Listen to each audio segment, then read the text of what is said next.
భర్తలారా మీ భార్యలను నిష్ఠూర పెట్టకుడి అంటాడు. కష్టపెట్టకండి భార్యలను. ఎందుకంటే భార్యని కష్టపెట్టొద్దని దేవుడు ఎందుకు అంటున్నాడంటే, పౌలు గారి ద్వారా ఇంతకు వ్యక్తీకరణ చేస్తున్నాడంటే, దేవుడిని నమ్మి ఒక సహచరుని నీకు ఇచ్చాడు, ఒక సహవాసాన్ని నీకు ఇచ్చాడు. సాటి అయిన సహాయాన్ని చేతుల్లో పెడితే నీకే అర్హత ఉంది అసలు కష్టపెట్టడానికి? నీకే అర్హత ఉంది కష్టపెట్టడానికి? అసలు నీకు అర్హతే లేదు నీ భార్యని అజిమాయిషీ చేయడానికి. ఒకవేళ ఆవిడ తప్పు చేస్తే గద్దించు దేవుని యొక్క కొలతలో, అంతేగాని ఆవిడ మీద అజిమాయిషీ చేసి అరిసి కొట్టి తన్ని అసలు నీకు అసలు వాల్యూ లేదు. భార్య మీద కనీసం అనడానికి కూడా నీకు తెలియట్లా. దేవుడిని నమ్మి మన చేతుల్లో పెట్టాడు. నిజమే, భార్య మీద ప్రేమ పెరగాలంటే ఒకసారి ఆమె లైఫ్ స్టోరీని ఆలోచించండి.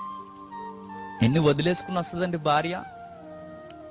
నిజంగా ఆడపిల్లల్ని ఎంత బాగా పెంచుకుంటారు? పెంచుకోరు తల్లిదండ్రులు?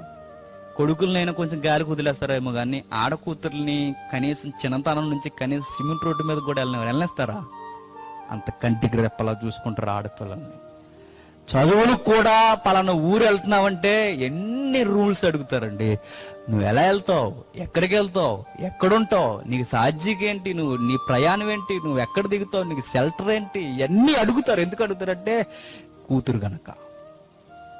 ఇవన్నీ ఎందుకు అడుగుతున్నారంటే కూతుర్ని అంత జాగ్రత్తగా చూసుకుంటారు కనుక. అలాంటి కూతురు బాగా భారీ వాల్యూ అర్థమవుద్ది మనకి.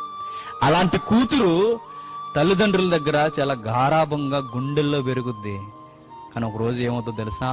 అలాంటి తల్లిదండ్రులను వదిలి నీ ముఖం చూసి వచ్చేస్తుంది. నువ్వెవడో మధ్యలో వచ్చినోడివి అయినా నిన్ను చూసి వచ్చేస్తుంది.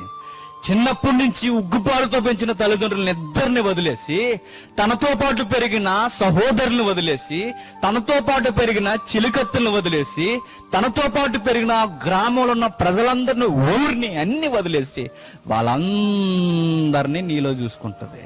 నువ్వేం చేస్తావు? ఎప్పుడైనా తన ఊహకందిన మాట గాని ప్రేమ గాని చూపిస్తావా? చూపించు. ఎందుకు చూపించవంటే నీవు భర్తలా ఎలా ఉండాలో తెలియకుండానే భర్తవైపోయావు గనక. నువ్వు కొడుకులా ఎలా ఉండాలో నీకు తెలియదు గనక నువ్వు కొడుకులా ఎలా ఉండాలో తెలియకుండా కొడుకుని కనేసావు గనక.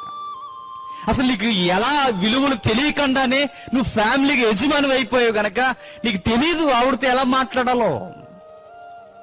ఆవిడ ఎన్ని వదిలేసుకుని వచ్చేస్తుందో నీకు తెలియట్లా. అవన్నీ వదిలేసుకుని వచ్చి నీ కొరకు పిల్లలని కని, నీ కొరకు వంట చేసి, నువ్వు మాసిపోయిన బట్టల ముఖం మీద పడేస్తే ఉతికిది అన్ని చేసి కష్టపడి ఉదయం నుంచి సాయంత్రం వరకు ఆవిడ అసూలు బాస్తుంటే, సాయంత్రం వచ్చి ఏదో ఆ కష్టంలో కన్నీళ్ళలో ఆ ఉరుకులు పరుగుల్లో ఏదో కొంచెం అటు ఇటుగా ఉప్పు కారం తక్కువ కర్రీ వండితే మనం ఒక ట్యాగ తగిలించి ఒక భారీ డైలాగ్ కొడతాం. ఏమని? నీ మొహంలో ఉంది కర్రీ అంటాం. చూసారా? దేవుడిచ్చిన గిఫ్ట్ అన్న స్పృహ నాకుంటే దేవుని బహుమానంతో మాట్లాడుతున్నప్పుడు నాకు చాలా జాగ్రత్త ఉంటుంది అన్నమాట.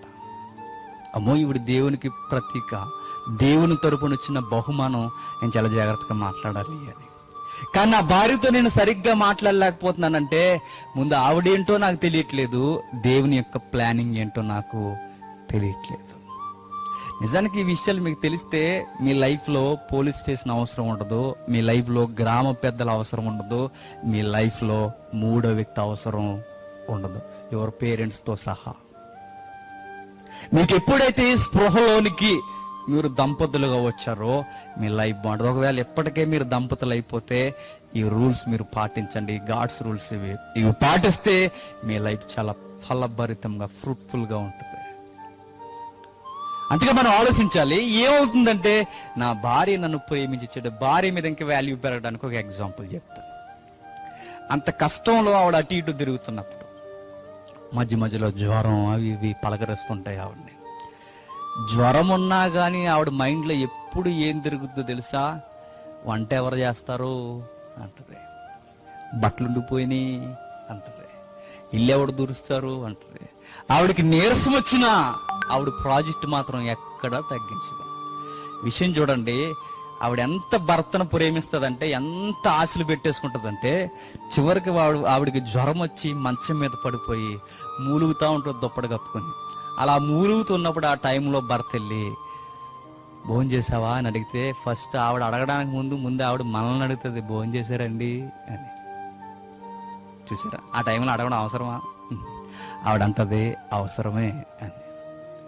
ఆయన తిన్నాడో లేదో, ఉన్నాడో లేదో, టైంకి వచ్చాడో లేదో, చూసారా, సర్వం నీవే అనుకుని నిన్ను నమ్మొచ్చేస్తుంది నీ భార్య. అందుకే దేవుడు అన్నాడు, మరి నీకు వాల్యూ గిఫ్ట్ ఒకటి ఇస్తున్నాను రా, జాగ్రత్త, నీ చేతుల్లో పెడుతున్నా అన్నాడు.